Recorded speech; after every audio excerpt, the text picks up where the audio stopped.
Welcome to Men Deconstructed. This is Season 2, Episode 7, The Gold Violin.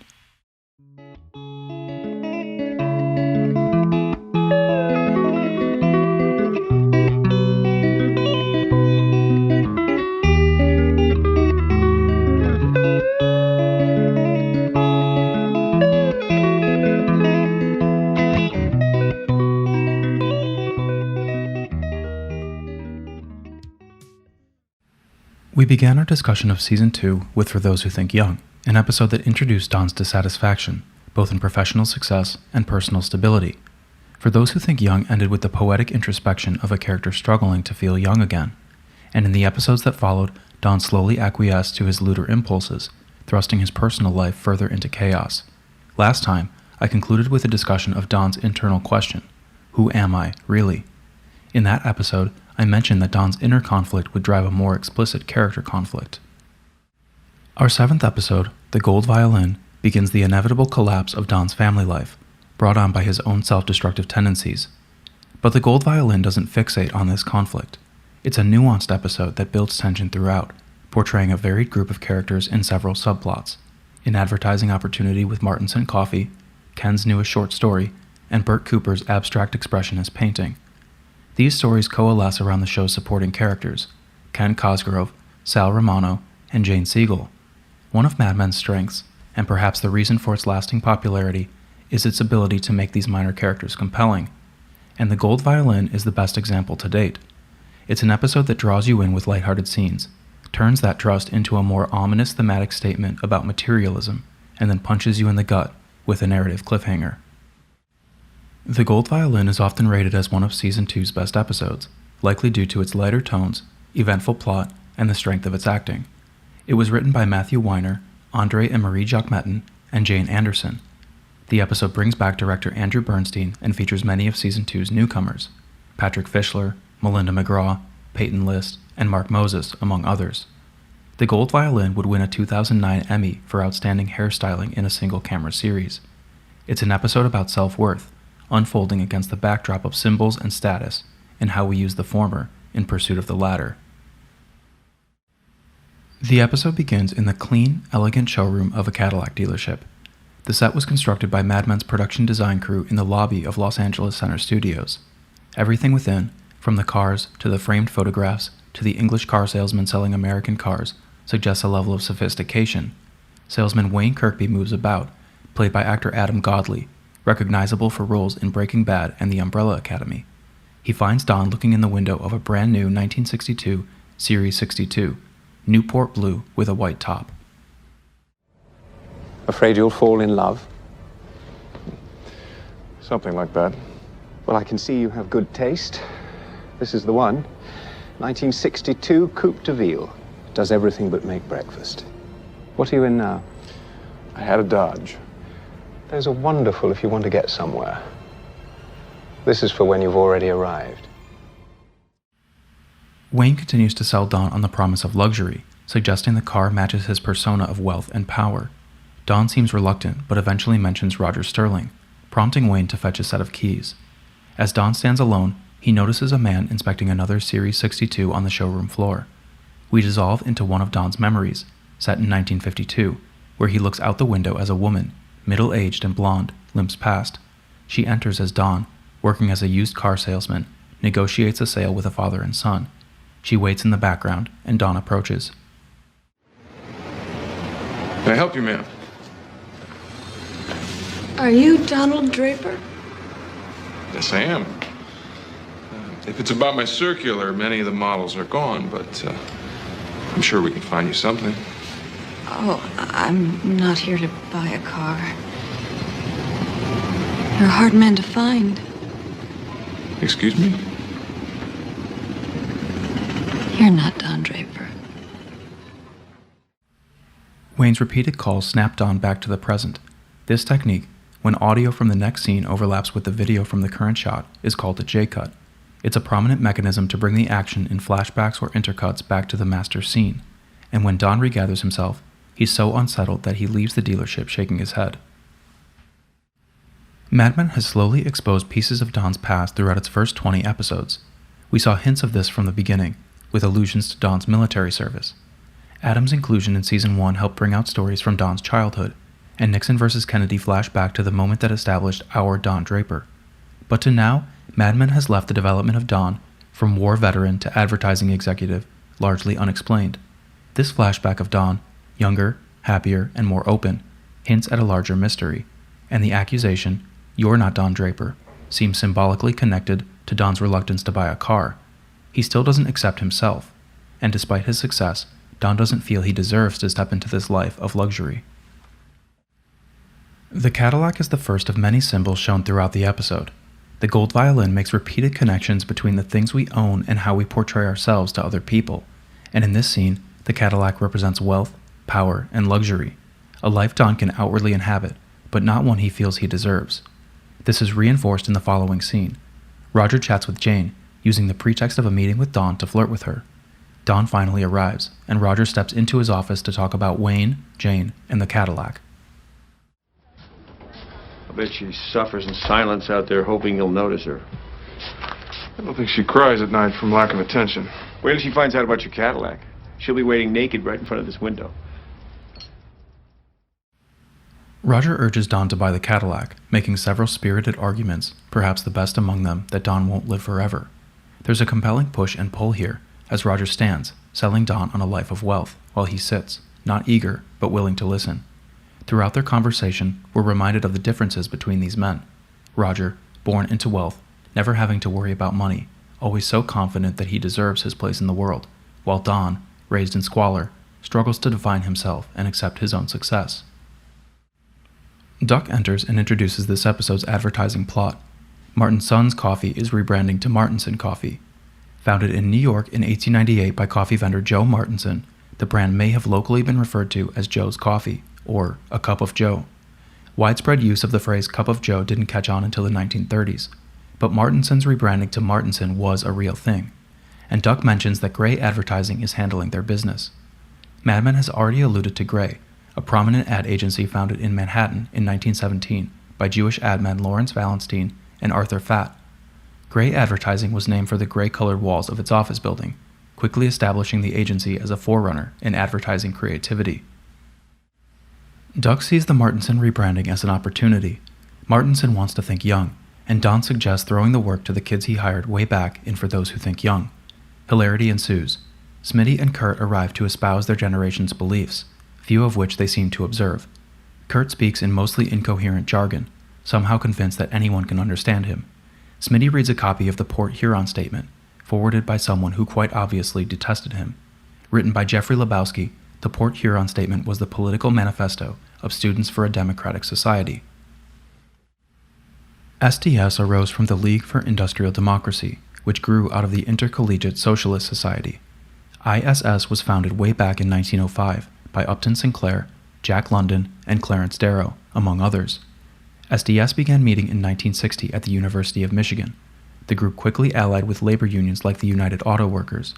At a UAW-sponsored retreat in June 1962, SDS held its first national convention and finalized the Port Huron Statement, an essay criticizing American society and government on topics ranging from racial inequality to economics to Cold War foreign policy.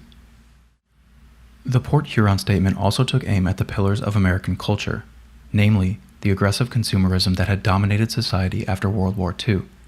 And though it was ratified by late members of the silent generation, the Port Huron Statement would inspire the beatnik and counterculture movements that defined the late 60s. These are the people that would protest Vietnam. They're the people who would show up at the fateful 1968 Democratic National Convention, and their statement reads, "Loneliness, estrangement, isolation describe the vast distance between man and man today. These dominant tendencies cannot be overcome by better personnel management, nor by improved gadgets, but only when a love of man overcomes the idolatrous worship of things by man. We would replace power rooted in possession, privilege, or circumstance by power and uniqueness rooted in love, reflectiveness, reason, and creativity." But Don isn't impressed by Smitty's political gesturing. "Where's the advertising?" he asks. Smitty and Kurt say they found something that will appeal to young people, something less narrative than Don's work, a feeling. Kurt moves to the tape player and presses a button as we cut to the next scene. Paul, Sal, Peggy, and Ken gather in the conference room to discuss another account, Pampers. After beginning research on disposable diapers in 1956, Procter & Gamble launched the Pampers brand in the late 50s. Pampers disposable diapers would, of course, become a generation-defining symbol. The disposable diaper market exploded as more women sought new freedoms to travel, work, and pursue higher education. They had less time and less patience for washing cloth diapers, and who could blame them? But disposable diapers also symbolized another mid-century American attitude, one we'll discuss shortly: negligence toward pollution and the environment. Jane enters the conference room with feedback from Don. Harry follows and brags about his upcoming meeting with Bert Cooper, but his self-satisfaction turns to anxiety when Paul mentions Cooper's new painting. He's going to ask what you think, Paul says. Harry, who shows little artistic sentiment, is terrified at the idea, but Jane, not lacking in youthful rebelliousness, suggests they sneak into Cooper's office and take a look. Her confidence immediately intrigues Ken and Sal. The guys follow her, stopping outside Cooper's office to remove their shoes. Because you have to follow the rules when you're not following the rules, right? Just don't touch anything. It's a Rothko. Why the hell didn't Dale say that? $10,000. So it's smudgy squares, huh? That's interesting. A large painting hangs inside Cooper's office, a recreation of Reds by American artist Mark Rothko. Rothko was most often characterized as an abstract expressionist, his color block paintings featuring large regions of flat color on the canvas. We discussed abstract expressionism a bit back in For Those Who Think Young, when I mentioned Frank O'Hara's connection with other abstract expressionists like Jackson Pollock, but Rothko's style was very different from Pollock's. It developed first from literary influences, among them Greek tragedy and Friedrich Nietzsche. By the time Rothko's style matured, he painted almost exclusively on large, vertical canvases. He justified this by saying the large canvas was something greater than himself, something he had to step into, rather than something he could physically control. Demand for Rothko's work increased throughout the 1950s. By the early 60s, his popularity had exploded in the United States. Rothko sold to famous collectors like the Rockefellers. He became a minor celebrity and even sat next to Joe Kennedy during the 1961 presidential inauguration. Of his work, he would later explain, "You've got sadness in you, I've got sadness in me, and my works of art are places where the two sadnesses can meet, and therefore both of us need to feel less sad." Jane blithely reduces this to smudgy squares. She stares at the painting for a moment, then moves away. Harry tries to figure out the best way to impress Cooper. Sal studies the canvas, searching for meaning. Maybe it's not something that can be explained. Maybe you're just supposed to experience it, Ken suggests. As they leave for the day, the painting looms. We cut to a shot of the opening elevator doors. Sal, Ken, and Jane enter, laughing about the experience. "We could have stolen it," Jane says. Ken suggests he'll write a story about the afternoon, the day we looked at the painting. "I'm a writer," he tells Jane, struggling to impress her. But Ken's interest in Jane is less potent than his ego, and he spends the remainder of the ride chatting with Sal, who gushes about Ken's previous short story. You may remember this, of course, from 5G, and you may also recall that Sal was largely absent from that episode. As they pour out of the elevator, Ken asks Jane to dinner. She quickly rejects him and walks away. Ken and Sal follow, the elevator doors close, and we match dissolve into a shot of the building facade. Paul stands at the lunch cart the following afternoon, gossiping with Ken. When he asks about the painting, Joan arrives from off-screen. "What about Mr. Cooper's painting?" she asks. Joan accuses Paul, Jane, and Ken of breaking into Mr. Cooper's office. Paul tells her to mind her own business, but hints of their conflict come through, and Joan holds all the power in this interaction. Smitty convinces Sal they won't need any art for the Martinson Coffee pitch. Kurt agrees, with the incomprehensible, "Don has his signature." Sal's left shaking his head, but Ken arrives and asks if Sal will read his newest story. "You're not like other people in the office," Ken says. Note the bond that Mad Men begins to establish between these two men. Beneath the awkwardness is a genuine companionship. Why does Ken trust Sal? Perhaps because he's the only guy who doesn't feel jealous or threatened by Ken's writing. Sal actually cares, endearing him to Ken, who trusts him with something very personal. He invites Ken for dinner at his home that Sunday. Duck, Don, and the creative team host Jim Van Dyke from Martinson Coffee that afternoon. Don summarizes the brand's problem. Young people don't drink coffee, and, more than ever, they're turning to soda. You may remember we discussed this trend when we analyzed For Those Who Think Young. "What can you do?" Don asks. He laughs at the idea of puppets, referencing a campaign created in 1957 by Jim Henson for Wilkins Coffee. Henson's campaigns featured an early version of the Muppets that would eventually find a wider audience. Instead, the kids that Don hired in that episode are ready to make their creative contribution. When one is in Indian country, one needs an Indian, Don says. The pitch scene is a study of generational contrast. Smitty stands up, imbued with the uninhibited assuredness of youth, his suit just a bit too big, wearing a scarf instead of a tie. The older, more conservative Van Dyke listens doubtfully. There's another push-pull here, of authority and influence. Young people, Smitty says, want to feel something. He plays a calypso-inspired song with a casual, swaying beat, and lyrics that evoke an island paradise. Van Dyke remains doubtful. I don't understand. It's a jingle, right? He asks. It's a song, and it's a mood, and it's a feeling, Smitty replies. It stays with you, Peggy adds. Harry, meanwhile, finally gets his chance to meet with Bert Cooper. Cooper reviews Harry's media budget. When he notices Harry distracted by the painting, they launch into a hilarious exchange. It's very modern. Mark Rothko. I've read about him. And? What do you think about it? Nobody has ever asked me that. Probably because it's none of their business. Mad Men paid for the rights to reproduce and show this painting. Weiner claims he was fascinated by the idea of an executive who used a piece of art as a way to gauge people. Bert Cooper had, to this point, played a very minor role in Season 2. But the story of the painting forms a nice link between Bert's manipulative power and Harry's need to impress other people. How does it strike you? Sir, I know nothing about art.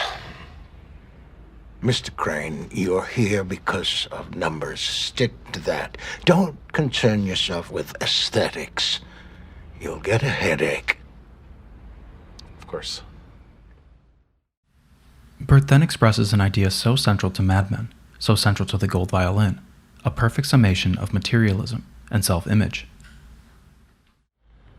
People buy things to realize their aspirations. It's the foundation of our business. But between you and me and the lamppost, that thing should double in value by next Christmas. This statement is important. It's the crux upon which Mad Men rests, that we want things, that we buy things to become the version of ourselves we want to be. It's the concept that drives advertising. It's what motivates Don's self-interest, and throughout the Gold Violin, it's what compels the plot forward. Betty and Sally sit in the kitchen that afternoon when the phone rings. ABC picked up Grin and Bear It, Jimmy says through the line. Betty is flattered by his attention. He invites her to a party at the Stork Club. Betty says she'll try to convince Don. Duck enters Don's office to break some good news. Martinson Coffee loved the pitch. Don pours a celebratory drink and offers a glass to Duck, who abstains. But before they can toast their success, Jane enters and tells Don to report to Bert Cooper's office, alone. Don leaves and pats Duck on the shoulder. Duck lingers, dejected. He's done all the work of a good account man. He's spent time with the client, gotten to know him personally, and formed an intimate understanding of the business problem. But despite his excellent work, Duck's not credited with any of the spoils of success. Even when Duck does his job, there's just no room for him to break through at Sterling Cooper. Roger and Bert break more good news as Don enters. Jim Van Dyke was impressed with his work. He's inviting Don to join the board of the Museum of Early American Folk Arts. First established in June 1961 by Joe Martinson and Adele Ernest, the museum strived to foster appreciation for American folk art. They had no permanent collection, no endowment, and no building.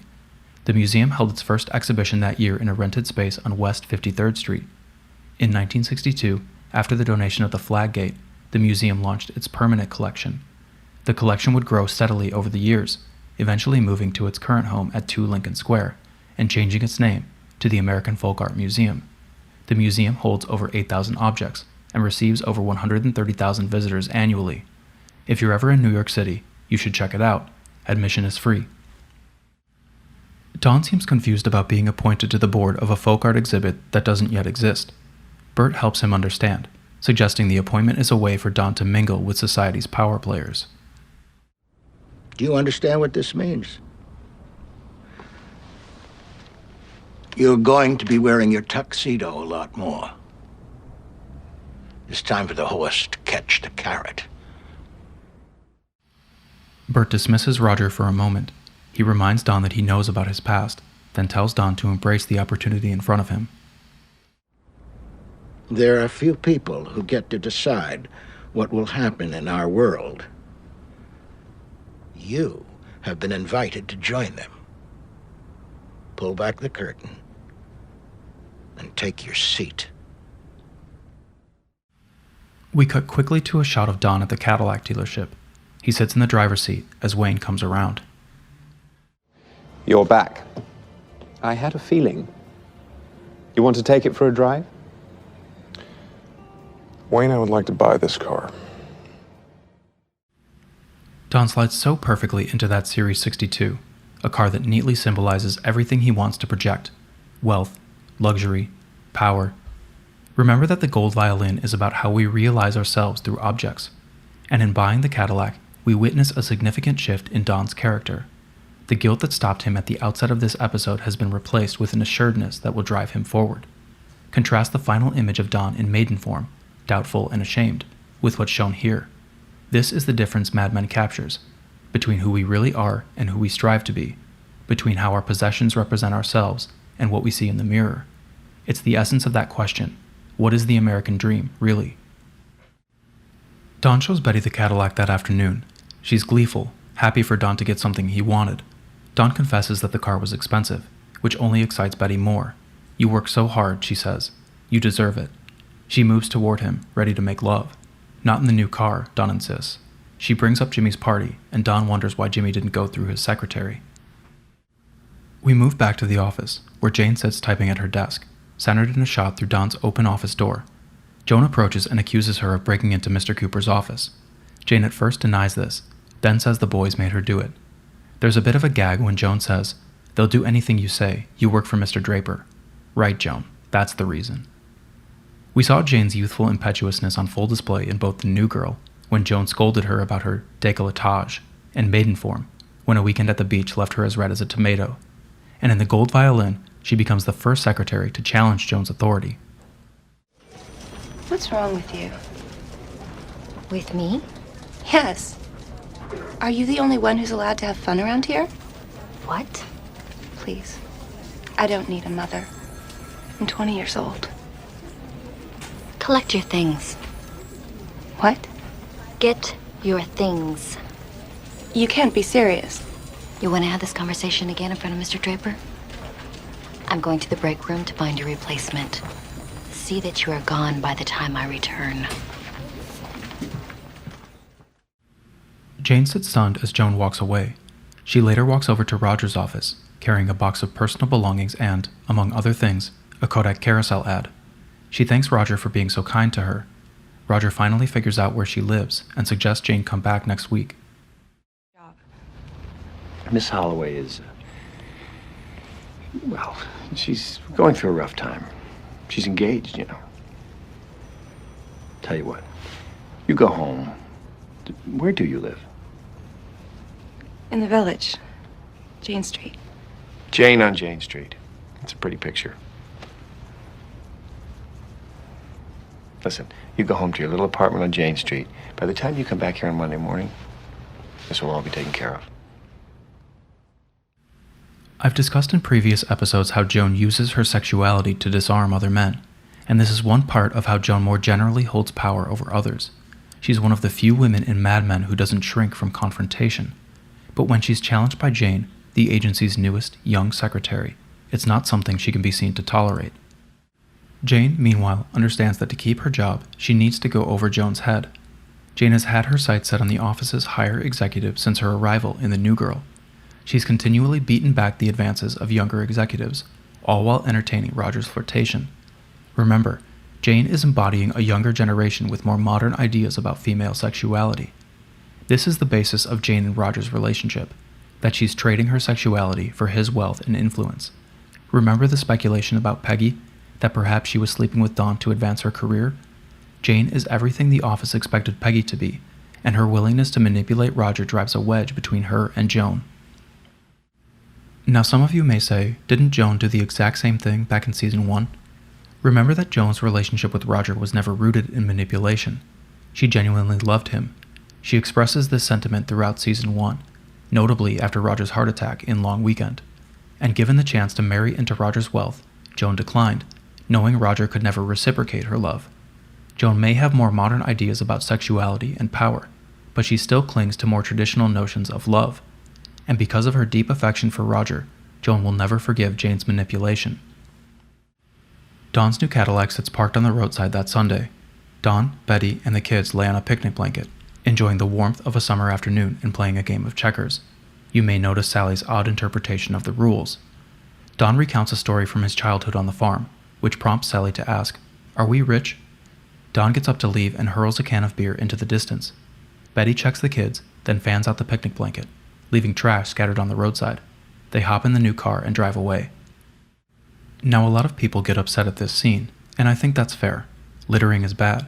Don't leave your garbage on a quaint, grassy hill. But our modern attitudes toward littering are much different from what prevailed in the early 60s. At that time, people tossed their trash out the car window, on the roadside, wherever it was convenient. Duck hinted at this earlier in our episode, mentioning that he saw a refrigerator floating in a pond. This was the early 60s. Consumerism was ramping up to epic proportions, and the idea of environmental preservation was still years from mainstream consciousness. In 1962, Rachel Carson published Silent Spring, a warning about pesticides and humanity's broader negative impact on the natural world. But environmental negligence would build to a peak of concern in the early 70s, and on Earth Day 1971, the nonprofit organization Keep America Beautiful would launch the Crying Indian campaign, a minute-long PSA featuring a Native American encountering the ruined beauty of the American landscape. The spot was later called one of the 50 greatest commercials of all time by the Ad Council. The government's role in preventing litter is even more recent. The Environmental Protection Agency began operations in December 1970. At that time, states had littering penalties ranging from a slap on the wrist to a small fine. These minor penalties persisted through the 70s and into the 80s, when states began increasing punishment, finally taking the litter problem seriously. But this was years after Mad Men and the 60s, a decade defined by ad-driven consumerism, by excess, by piles of trash scattered on the roadside. Ken arrives at Sal's apartment that afternoon, where Sal introduces his wife Kitty. She's played by actress Sarah Drew, who you'll undoubtedly recognize from a long-running role in Grey's Anatomy. Mad Men briefly introduced Kitty in For Those Who Think Young, then brought her back for a short scene at Paul's party in Flight 1. But this is her most impactful performance yet. She plays the part of a perfect hostess, wearing a white dress with green trim and a red rose. Sal wears a matching green suit with a red tie. He moves about the kitchen and invites Ken to try his pasta sauce. It feels like a kitschy throwback to something you'd see in The Sopranos. Ken struggles to contain his excitement and asks what Sal thought of the story. "Are you kidding? I loved it," Sal replies. They continue chatting over dinner, Kitty playing the third wheel and trying to interject herself. Sal brushes her away and launches into gossip about Harry's meeting with Burt Cooper. Ken explains the title of his story, The Gold Violin. "You know, I saw one at the Met. It's perfect in every way, except it can't make music. That's it. That's the episode title." The Gold Violin is, of course, a representation of possessions in general, seemingly perfect and, at least according to Burt Cooper, a way for us to realize our aspirations. Think about consumerism, about advertising and salesmanship and the appeal of this year's gadget or appliance or car. All this buying and selling isn't really about the item's function. Just like our salesman said, Don's Dodge is perfect if you want to go somewhere. No, the appeal of that new car isn't in its ability to get us from one place to another, but in how it makes us feel, how it makes other people see us. That gold violin can't make music, but it's beautiful and perfect. It's not an answer for what we need, it's what we want. There's a subtext of attraction between Ken and Sal throughout this scene, but it's not the kind of attraction you think. Both Matthew Weiner and Brian Batt have said that Sal doesn't yet embrace his homosexuality. This relationship isn't driven by sexual attraction, it's friendship. There are few moments of this at Sterling Cooper, a fast-paced setting where pretentiousness often gets in the way of these deeper personal connections. But in The Gold Violin, we sense that both Ken and Sal appreciate each other's authenticity. There's no one-upmanship in this interaction. It's just two guys who genuinely enjoy one another. Ken smiles as he gets up to leave. "You can let your wife read it," he tells Sal, who walks him to the door. When Sal returns, he's confronted by Kitty, who's upset over being ignored. Sal tries to console her. He seems to genuinely care about her and wants to be a good husband. But we know Sal can't really love Kitty fully, and there's a subtle implication throughout these scenes that she senses this too. She leaves Sal alone in the dining room. He finds Ken's lighter on the table, looks over it for a moment, and stows it in his pocket. Ken walks into the office the following morning, still desperate to take Jane on a date. He offers her tickets to the Mets game, but she again rejects him, this time adding, "Don't come by my desk. I'm being watched." He finds Sal around the office and thanks him for dinner. Later that day, Jane sits there typing. The camera pans around her, set to a jazz cue that sounds like it was lifted from the Pink Panther. The shot cuts to Joan, who slowly approaches. She admonishes Jane once more. "What on God's green earth are you doing here?" Joan asks. Jane advises she talk to Roger, adding that Joan frequently loses her temper and that it's not serious. Joan walks away, furious. Sal sits in his living room that evening, lit through the darkness by the glow of the TV. His mother snores on the sofa, and Kitty sews nearby. He reaches into his pocket, pulls out Ken's lighter, takes a few puffs of a cigarette, and relaxes, satisfied. Dawn and Betty enter the store club together, Dawn wearing a white tuxedo with a black bow tie, and Betty dressed in an elegant blue gown with blue earrings. They're quickly approached by Bobby Barrett, who wears a red dress. Note the contrast in the women here. Mad Men is making a fairly obvious point about temptation and goodness, reminiscent of the angel and the devil on your shoulder, frequently depicted in cartoons. Bobby introduces Andrew Colville, an executive from ABC, and wants to talk about product placement. Dawn, uncomfortable with the situation, starts for the bar, but Betty volunteers instead, leaving Dawn and Bobby to discuss business. Betty wanders the party alone that evening, ignored by Dawn. Jimmy finds her and flatters her with compliments. They sit together, and Jimmy says he feels small. "Look at us, over here, at the kids' table," he says. He watches Dawn and Bobby and asks Betty, "What do you think happened between the two of them?" Betty gets up, offended, and leaves. "You people are ugly and crude," she accuses. Jimmy finds Dawn at the coat check, waiting for Betty. He finally lays his accusations against Dawn. "You know what I like about you? Nothing. But it's okay. You got me everything I wanted. What did you get? Bobby? Lots of people have had that." Excuse me? "Please. I laugh at you. I go home at night and I laugh at you." I don't know what you think happened. You want to step out? Fine. Go to a whore. You don't screw another man's wife. You're garbage. And you know it. Note the subtle movement of the camera as Jimmy's last line hits, pulling in on Dawn with a slight wobble. Combined with John Hamm's facial expressions, this really emphasizes the weight of Jimmy's words. Dawn feels exposed here. This moment shakes him because what Jimmy expresses is how Dawn actually sees himself. And with this final scene, Mad Men perhaps suggests that no amount of success or wealth or possession can conceal how we feel about ourselves, that what we see inside will reveal itself. Dawn is stunned by this feeling, only snapped out of it when Betty approaches. Jimmy adopts a friendly demeanor and wishes them a good night. Dawn and Betty drive home silently in the car. The tension is palpable as we cut through individual portraits to a two-shot of the front seat. There are no words, only physical disgust. Betty suddenly vomits. The episode cuts to credits. The song "Break It To Me Gently" by Brenda Lee accompanies the credit sequence. If I had to choose a word that sums up the Gold Violin, it would be conflict. Where Maidenform most often showed moments of introspection, the Gold Violin is about the tension between characters. The writing stars here, slowly building that tension throughout the episode. The opening scene immediately introduces some of this, as Don hesitates to buy the Cadillac, struggling to accept his place in the world. Jane's brash insubordination sets her at odds with Joan. Harry struggles to impress Bert with his artistic sensibility. And, of course, Betty finally and viscerally reacts to Don's infidelity. This episode is notable for its use of symbolism. Bert's Rothko painting, Ken's gold violin, and Don's Cadillac each hint at the episode's theme, that we buy things to realize the person we want to become.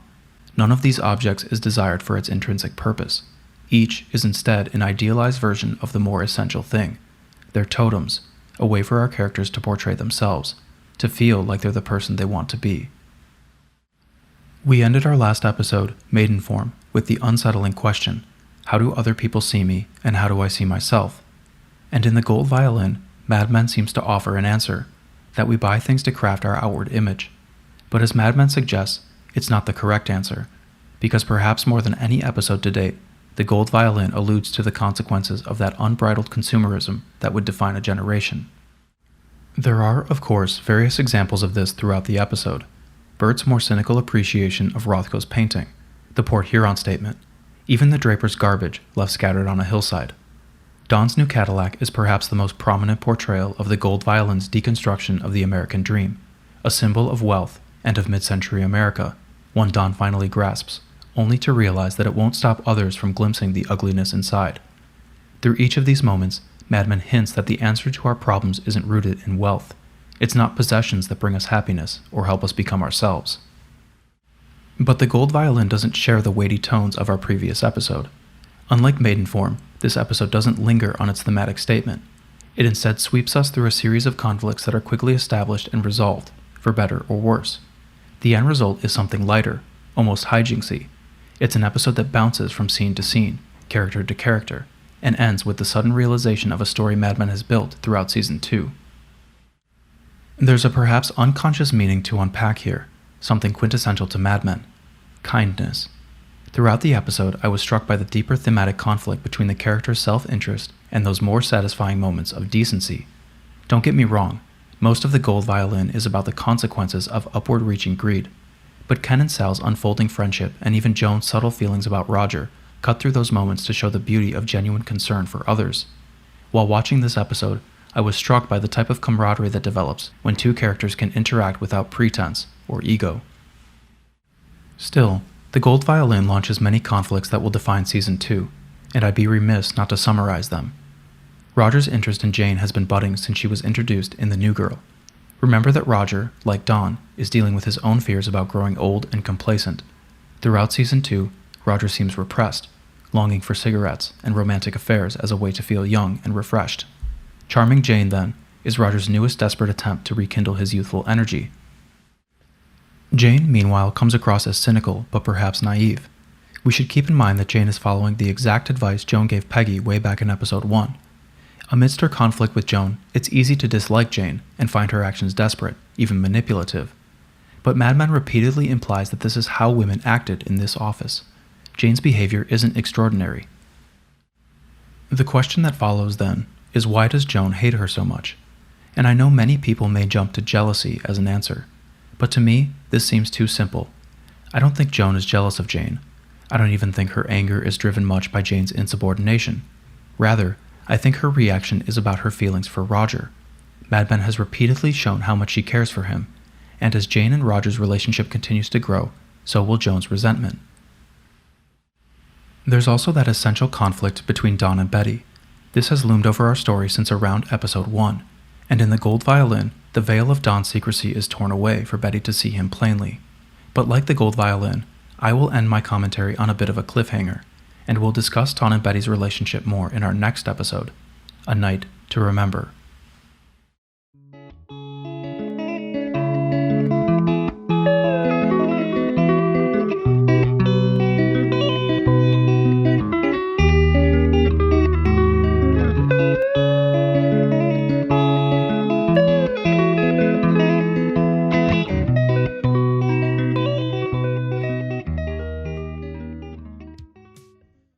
Hey everyone, just wanted to encourage you to subscribe to the podcast so you get the newest episodes as soon as they're dropped.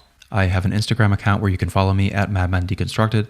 You can also email me at madmendeconstructedpodcast@gmail.com. Thank you as always for listening, and I'll see you next episode.